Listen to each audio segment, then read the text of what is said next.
Jamaah YouTube tauhidnya halaman 23. 23 itu nomor 2, yaitu neraka sa'ir. Silakan disimak bersama-sama. Bersama kami ada di cabang 4 Somput, Kecamatan Diorejo, Kabupaten Gresik. Ngajinya setiap hari Senin jam 8 malam. Silakan saudara yang tidak jauh diberitahu supaya besok tahu kepada Allah. Saya pesan, jangan sampai meninggal dunia tidak tahu Allah. Anda tidak akan merdeka di alam ketiga dan alam keempat. Baca bersama. Bismillahirrahmanirrahim. Nomor loro, neraka sa'ir sing nggone wong Nasrani lan wong kang ora ngimanake para utusan, bakal dadi balane Abu Lahab lan Abu Jahal. Nomor telu, neraka Hutama sing nggone wong Yahudi lan wong kang menghalang-halangi kemajuane agama Islam utawa agama tauhid, bakal dadi balane Ka'ab bin Al-Ashraf. Pun direngaken. Silakan mendengarkan bersama. Di rumah cukup menyimak dengan buku yang telah dikirim. Gunakan rezeki Anda, gunakan rezeki panjenengan untuk kebutuhan kehidupan akhirat. Antara lain ngaji butuh kitab. Ya walaupun nggak penuh, paling tidak ya tauhid lah. Keterangan neraka sa'ir sing nggone wong Nasrani. Neraka sa'ir itu besok antara lain, yang pastinya ya Allah, itu yang menempati adalah orang Nasrani. Kenapa? Kebanyakan tidak percaya kepada nabi yang dipercaya oleh Allah. Rasul maksudnya. Rasul. Misalnya Nabi Adam itu bukan nabi, itu rasul itu. Sampai Nabi Muhammad itu bukan nabi, melainkan adalah rasul. Rasul itu utusan. Wa ma arsalnaka illa rahmatan lil alamin, syariat. Nabi Muhammad diutus ke dunia ini untuk merahmati seluruh alam, syariat. Hakikatnya Nabi Muhammad diutus ke dunia ini untuk menyampaikan tauhid, supaya orang-orang tahu kepada Tuhannya, supaya orang-orang tahu kepada Allah yang sebenarnya.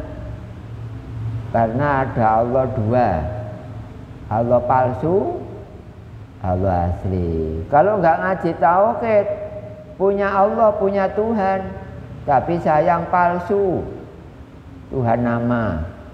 Kalau ngaji tauhid seperti ini, ada harapan ujian, ada harapan khataman, ada harapan baiatan, misalnya bahasanya, maka besok ada harapan untuk berjumpa dan memiliki Tuhan yang sebenarnya. Banyak orang ngaku punya Tuhan, tapi tidak bisa menunjukkan Tuhannya. Berarti artinya tidak punya Tuhan. Orang punya Tuhan syaratnya cuma satu, ngaji tauhid, mu'taqad seket, wajib 20, mokhal 20, wenang 10. Itu alat, itu sebagai persyaratan untuk punya Tuhan, supaya hidupnya terarah. Itu adalah yang dicantumkan orang-orang Nasrani, kebanyakan tidak percaya kepada utusan Allah. Akhirnya masuk kepada syair, orang-orang cerewet, orang-orang banyak dan ini dan itu, anu dan ini. Syair untuk orang yang banyak argumentasi, cerewet. Lan wong kang ora ngimanake para utusan bakal dadi balane Abu Lahab lan Abu Jahal. Siapa Abu Lahab? Orang yang tidak percaya kepada Rasul. Nah, kalau orang tidak percaya pada Rasul, itu pertanda dia dihubungkan dengan orang sekarang tidak percaya dengan ilmu tauhid.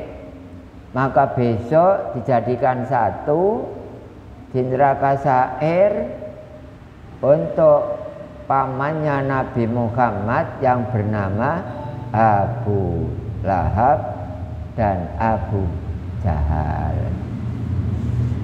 Siapa nggak percaya kepada Nabi Muhammad kalau menyampaikan tauhid, maka besok orangnya mereka menjadi bala tentaranya Abu Lahab. Mumpung belum saya kasih tahu pada alam kedua seperti ini. Banyak orang mengira bahwa Allah itu tidak bisa dilihat dan jumpanya di akhirat besok. Akibat dari apa? Tidak percaya kepada utusan. Padahal utusan dari Nabi Adam sampai Nabi Muhammad intinya cuma satu, nyampaikan tauhid, sehingga ngumpul sampai 25 Rasul. Itu nyampaikan tauhid semua, Pak. Adapun syariatnya ya tadi Nabi Muhammad diutus untuk merahmati seluruh alam. Iya, syariat. Hakikatnya untuk yang lebih luas lagi, yaitu ilmu tauhid. Rahmat itu lebih besar tauhid, lebih luas tauhid. Kemudian di bawahnya lagi adalah rahmat, di bawahnya lagi adalah nikmat. Ada urut-urutan. Nah, Abu Lahab, Abu Jahal besok akan menjadi teman Anda apabila tidak percaya bahwa Nabi Muhammad adalah menyampaikan tauhid. Dan saya beritahukan bahwa Nabi Muhammad itu marifat. Kalau ingin diakui sebagai umat Nabi Muhammad, maka harus marifat juga. Nabi Muhammad tahu kepada Allah di dunia ini. Maka siapa yang ingin diakui sebagai umat Nabi Muhammad, tahulah kepada Allah di dunia ini. Tidak usah nunggu di akhirat besok. Untuk keterangan nomor 2 selesai. Keterangan yang nomor 3, Draka Kutoma sing nganggone wong Yahudi. Ya, kedua-duanya ya ghairu Islam. Yang menempati adalah orang-orang Yahudi. Lan wong kang menghalang-halangi, menghalang-halangi kemajuane agama Islam utawa agama tauhid. Agama itu ada 2, Pak. Ada agama Islam, ini yang ikut di dalam Islam loh, nggih. Ada agama Islam, ada agama Tauhid. Dulu sebelum Nabi Muhammad dilahirkan, agama ini namanya agama Tauhid.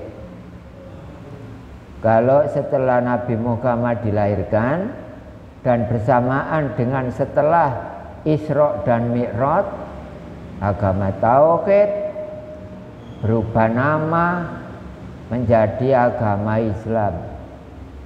Islam itu selamat. Oleh karena itu, siapa yang beragama Islam, ilmunya harus tauhid. Kalau agama Islam, ilmunya Islam gak cocok. Karena ilmu Islam itu tidak ada. Yang ada itu adalah agama Islam. Sedangkan ilmu Islam tidak ada. Yang ada itu ilmu tauhid. Jadi orang Islam yang benar, agamanya Islam, ilmunya tauhid, ikut ngaji tauhid, itu Islam yang benar. Pengikut Islam yang salah, agama Islam, tidak mau ngaji tauhid, akhirnya tidak punya Tuhan. Ya jelas kabeh gak punya Tuhan. Syaratnya punya Tuhan cuma satu, yaitu mengikuti ngaji tauhid. Wong-wong apa jenenge termasuk lan wong kang menghalang-halangi kemajuannya agama Islam utawa agama tauhid bakal dadi balane Ka'ab bin Al-Ashraf. Siapa Pak Ka'ab bin Al-Ashraf? Adalah orang yang hidup tidak jauh dengan kehidupan Nabi Muhammad waktunya, tapi dia adalah negatif terhadap tauhid yang sekarang dijuluki Yahudi. Itu adalah jadi anak buahnya atau bala tentaranya Ka'ab bin Al-Ashraf, orang yang tidak mau bertauhid. Kalau Anda semuanya tidak mau bertauhid, tidak jauh dengan sifatnya Ka'ab bin Al-Ashraf. Untuk nomor 3 selesai. Kita baca nomor 4. Bismillahirrahmanirrahim.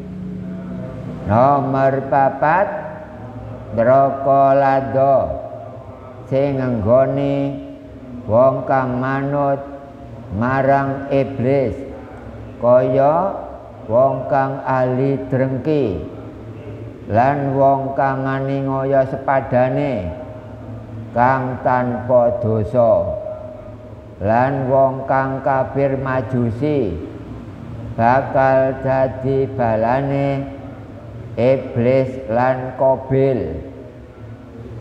Keterangan sekarang, neraka lado yang menempati adalah orang-orang yang menganut kepada ajakan iblis, nganut nang iblis. Siapa iblis itu? Orang yang bertolak belakang dari aturan Allah. Asalnya bertauhid, Pak. Tapi di tengah perjalanan kehidupan, iblis nantang kepada Allah, nantang kepada tauhid, nantang kepada kebenaran. Kalau sekarang ada orang seperti itu, nantang kepada tauhid, kebenaran dan sekitarnya, maka tidak jauh orang yang seperti itu nilainya adalah iblis. Makanya Nabi Adam diturunkan oleh Allah dari surga itu gara-gara iblis. Nabi Adam dinikahkan oleh Allah di surga, Pak. Nabi Adam dinikahkan dengan Ibu Sayyidah Hawa itu di surga. Yang menikahkan siapa? Yang menikahkan Allah. Saksinya siapa? Saksinya adalah malaikat Mikail dengan malaikat Israfil. Mas kawinnya apa? Mas kawinnya tulisan yang tertera pada pintunya ares. Tulisan apa? Sallallahu ala Muhammad, sallallahu ala Muhammad, sallallahu ala Muhammad. Itu adalah mas kawinnya, yaitu Nabi Adam terhadap ibu Sayyidah Hawa. Jadi keterangannya Nabi Adam menikahnya bukan di dunia, tapi di surga. Akhirnya diturunkan ke dunia karena gara-gara iblis. Makanya siapa yang nantang kepada tauhid, diajak ngaji tauhid membelot, diajak ngaji tauhid tidak mau, diajak ngaji tauhid gak ngerespon. Memang golongan seperti itu adalah golongan iblis. Kalau saya sendiri gak mau bertauhid, bahkan nantang kepada tauhid, saya adalah iblis. Kalau jenengan sama, kalau orang publik sama, siapa yang nantang terhadap tauhid, gak percaya, menghalangi, mencaci maki, memang itu adalah golongan iblis. Saya gak takut menerangkan keterangan sejelas ini, karena keterangan ini adalah benar, terbukti sifat wajib 20 dari 1 sampai 20 dalilnya semua diambilkan dari Al-Quran. Ini adalah orang yang menjadi bala tentara iblis. Koyok wong kang ahli drengki. Drengki itu penyakit, Pak. Penyakit apa sih? Drengki. Penyakit hati. Kasut, drengki, drengki. Kalau kasut bagaimana? Kalau kasut itu hatinya nggak ada lega sedikit pun kalau ada orang lain mendapat sesuatu dari Allah. Misalnya orang mendapat ilmu makrifat, tapi orang lain gak percaya, hatinya itu sudah kasut. Nah, orang seperti itu, nah itu antara lain penyakit hati. Makanya saya pesan kepada sopir-sopir agama, maksudnya tokoh agama, para ulama, para kiai, para ustadz, agar menyampaikan agama itu yang benar. Misalnya kita membahas surga, ya harus tahu kepada yang punya surga, gitu maksud saya itu seperti itu. Bakas alam akhirat, sekarang harus berjumpa dengan alam akhirat. Saya pesan kepada supir-supir agama, dengarkan saya bicara supaya nggak dolim kepada bawahannya. Itu adalah orang-orang yang banyak dosa, termasuk menghalang-halangi termasuk wong kang ngani ngoyo sepadane. Ngani ngoyo sepadane bagaimana, Pak? Orang sehat dibikin sakit, iku ngani ngoyo. Dagangan laris boleh gak payu, boleh gak laris. Ya, orang benar-benar dibuat kesro. Ya seperti itu. Itu biasanya orang yang kemasukan iblis. Makanya Dajjal sekarang keluar bersamaan dengan sifatnya iblis. Apa sudah keluar? Sudah. Mana buktinya? Itu banyak orang mengatakan Allah gaib kuno. Itu pertanda bahwa Dajjal sudah keluar, sudah lama malah. Orang sehat dibikin sakit. Aneh gak waras-waras. Itu adalah orang yang banyak dosa. Lan wong kang kafir majusi. Siapa orang kafir majusi? Nyembah selain zat. Bisa juga nyembah matahari. Kan selain zat matahari. Orang yang nyembah selain zat berarti tergolong yaitu rokolado, termasuk bala tentara iblis. Kafir majusi berarti nyembah selain zat Allah. Kalau nyembah Allah itu kan syariat. Hakikatnya nyembah kepada yang punya asma Allah. Bakal jadi balane iblis lan Qabil. Nggih, jadi balane iblis lan Qabil. Apa iku mang? Polane dolim, ngani ngoyo. Dolim itu ada dua. Ada dolimul li nafsi, yang kedua dolimul li ghairihi. Dolim kepada dirinya sendiri, termasuk akal ini sebenarnya dimasuki mu'taqad seket. Kok nggak dimasuki, kok nggak dikasih makan mu'taqad seket.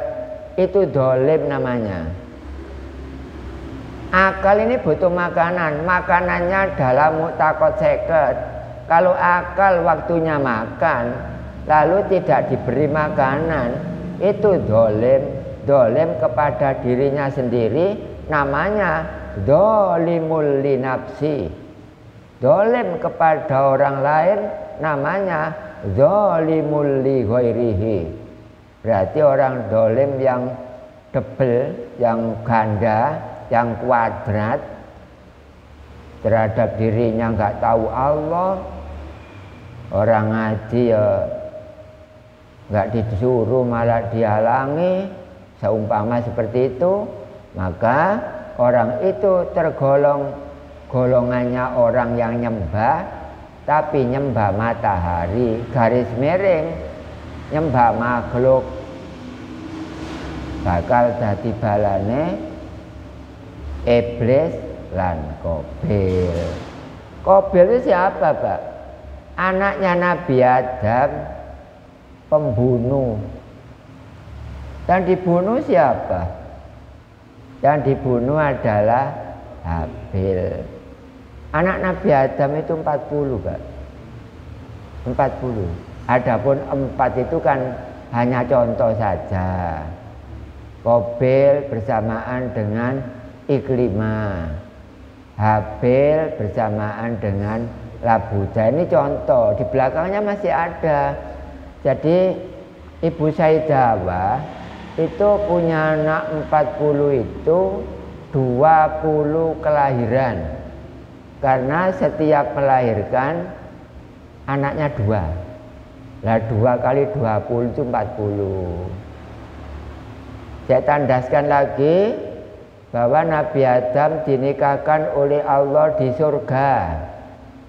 Yang menikahkan Allah sendiri. Saksinya adalah malaikat Mikail dan malaikat Israfil. Kemudian maharnya, mas kawinnya adalah sholawat. Dan sholawat itu, sholawat Nabi maksudnya, asma Nabi Muhammad, ditulis pada pintu ars. Itu yang dibuat mahar. Lumayan panjenengan tahu kabar. Gak ngaji tahu kita karo.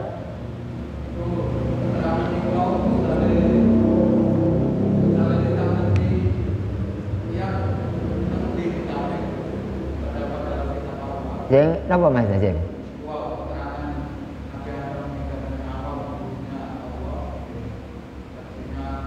Oh, nggih. Nggih. Nggih.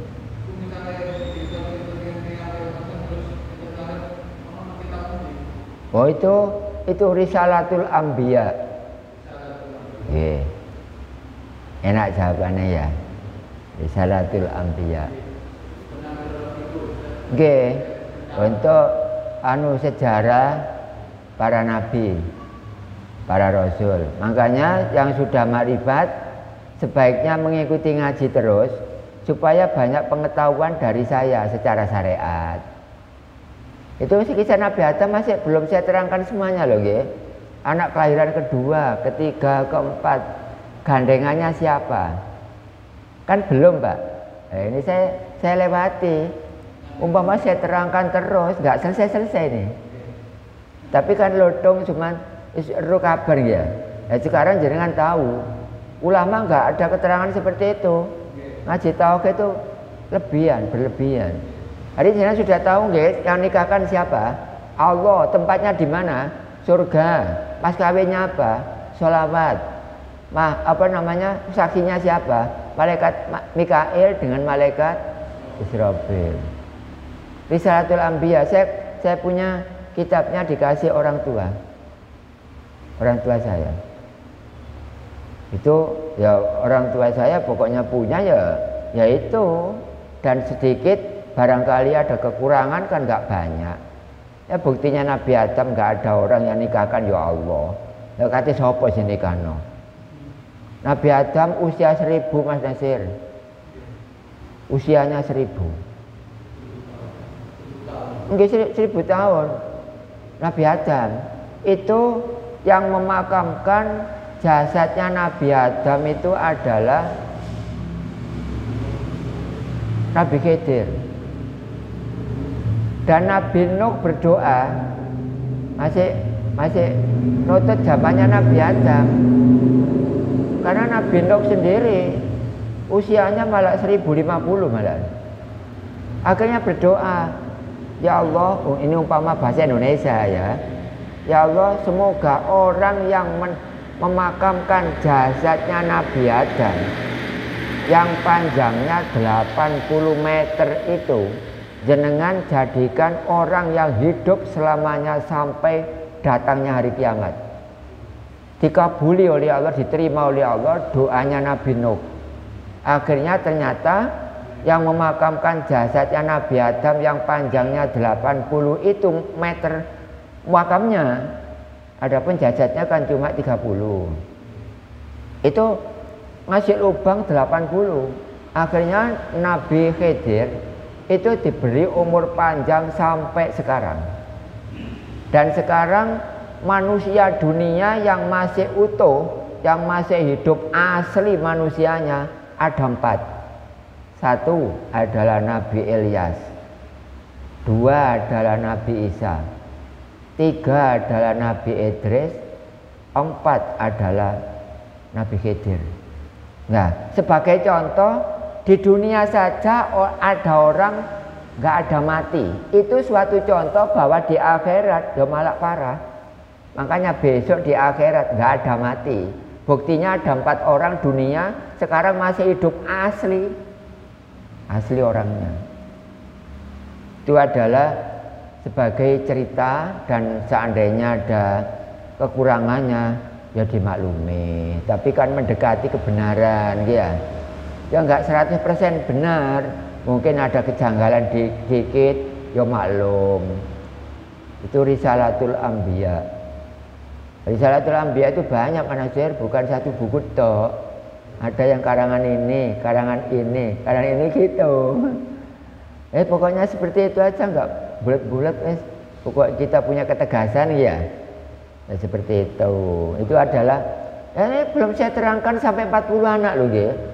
Saya terangkan kok.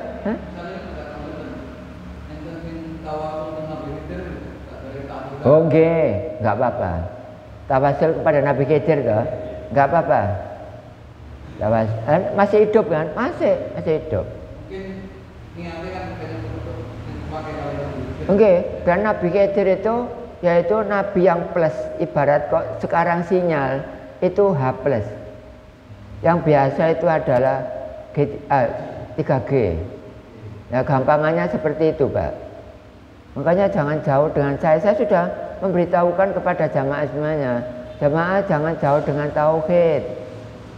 Pertama, dibuktikan saja. Saya itu membaca Quran, saya tujukan kepada jamaah tauhid Indonesia. Siapa yang tidak ada di jamaah tauhid Indonesia tidak ikut dapat bagian barokahnya Al-Quran. Eman sampean. Wong kacek mek mlebu tok. Itu aja alasan lemot. Apa nih lemot? Ya besok bagi waktu berarti. Besok bagi waktu. Caranya gampang, sampah dibuang semuanya.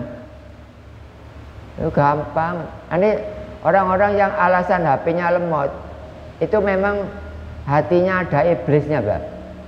Saya sudah membuktikan sebanyak apapun, kalau memang orangnya itu pinter, bagaimana tidak lemot, bisa. Itu alasan orang malas, Pak. Makanya iblis itu ngajak bermalas-malasan. Orang yang keluar dari grup, ya saya buang pisan. Berarti gak niat ngaji. Makanya sekarang saya suruh menyetorkan KTP. Besok barangkali setelah keluar masuk lagi, sudah kelihatan orang ini. Saya nggak mau. Sekali keluar, Anda akan keluar selamanya. Gak saya terima. Asalkan KTP-nya saya mengetahui. Oke, dengarkan YouTube. Saya adalah berbicara padanya. Kalau Anda keluar alasan HP lemot, berarti Anda kurang pengalaman. Nggak bisa menata rapi terhadap settingan HP. Nyekel HP yang monoyamene lemot gak iso ngatasi. Ya padha ambek sepeda motor kantean bensin gak iso nukokno. Wajib nemene lah ngono. Itu. Makanya alasan seperti itu gak masuk akal.